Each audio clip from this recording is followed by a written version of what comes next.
Dear Miss Helen, I'm writing this letter to you to thank you for your authentic way of educating me. You gave meaning to the phrase, what I want to be when I grow up.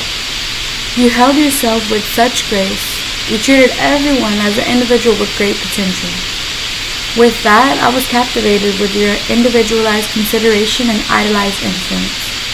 There were moments in my childhood where I felt all alone in my piles of books. I was distracting myself from any worries and doubts. I moved so much throughout my childhood. I never really finished the school year.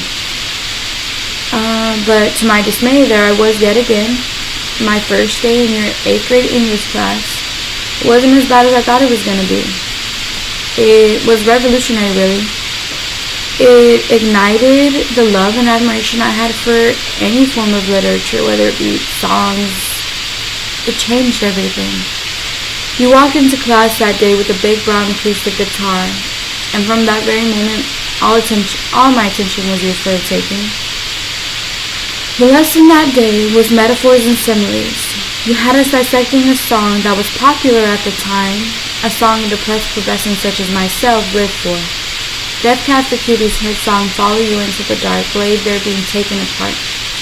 We were finding out what the artist's message was, and I was there for it. There were so many lessons you taught that day, one of them being, literature is like a puzzle. We were to unravel the mess, plan, and when you were ready, put it all back together and look at the art for what it was. I still to this day think that is so beautiful. These pieces of art, they're not just to be written, they're to be understood and deeply appreciated. I can honestly remember feeling physically exhausted after that assignment, but along with that exhaustion was excitement.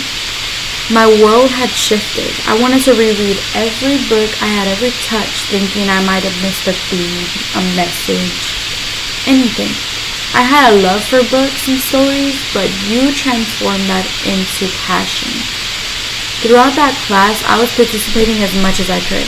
I remember very vaguely sensing some of my fellow classmates being annoyed with me, because in that particular school, there was the unspoken rule of it's cooler not to know than to know. You, however, you were amped. You were excited about it. And throughout the class, I realized you didn't get much participation. So there we were, feeding off one another's energy, all excited. It was very funny. Unfortunately, I couldn't stay in your class forever because the bell rang, but you made one final announcement before I left. You were a supervisor for a Christian club. You must have sensed my hesitation, considering I was a new kid and all, and you pulled me aside, saying, Alicia, I think it'd be great for you to get to know some of the students in my club. I think you'll find some friendly faces with common interest if you give it a shot. I must have grimaced or something, because then you added, it won't kill you, I promise. You didn't need to convince me much after that. I basically idolized you. You were my very own celebrity, so I happily agreed. From that point onward, everything made sense to me when it came to my future and who I was to become. I have you to thank for that clarity. You made me realize being a bookworm was awesome.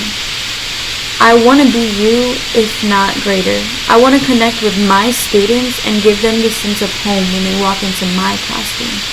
I want to watch their faces as they realize that there's a beautiful way to convey a message with words. You push me to be the best leader I can be.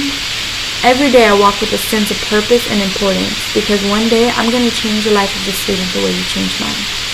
Sincerely, Alicia Medel.